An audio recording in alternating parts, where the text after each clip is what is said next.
अस्सलाम वालेकुम। SM news के साथ मैं हूं मुकद्दर रजा। मुहर्रम उल हराम के हवाले से हमारे ब्यूरो चीफ अली शराजी अपडेट कर रहे हैं।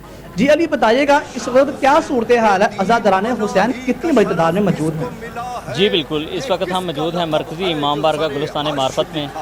यहाँ पर बहुत बड़ी तादाद में अज़ादार इमाम हुसैन अलैहिस्सलाम मौजूद हैं। यहाँ पर मेरा कैमरामैन आपको दिखा सकता है कि बच्चे, औरतें, बूढ़े, जवान मौजूद हैं। चारों तरफ फ़िज़ा सोगवार है, हर आँख इश्कबार है।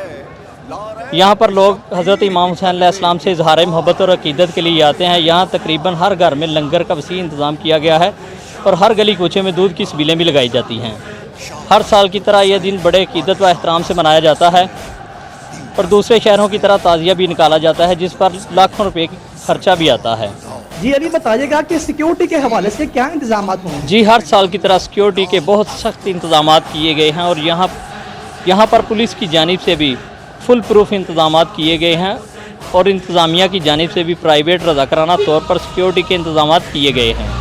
मैं आपको ये बताता चलूँ कि यहाँ वॉक थ्रू गेट के भी इंतज़ाम किए गए हैं और हर आने जाने वाले को मुकम्मल तौर पर चेक करके अंदर जाने दिया जाता है और दाखिली व खारजी रास्तों पर भी सिक्योरिटी के सख्त इंतज़ाम किए गए हैं ताकि कोई नाखुशगवार वाक़या ना हो। जी अली, बताइएगा कि जुलझना कितने बजे बरामद होगा और कौन कौन से रस्तों से गुजर कर कहाँ इख्तिताम पसीर होगा? जी, जुलझना 2 बजे बरामद होगा और जुलूस मरकज़ी रास्तों से होता हुआ इमाम बारगाह गुलिस्तान मार्फत में इख्तिताम पसीर होगा। कैमरामैन अब्दुल क़य्यूम संधू के साथ अली रज़ा शराजी, एसएम न्यूज़, गुजरांवाला।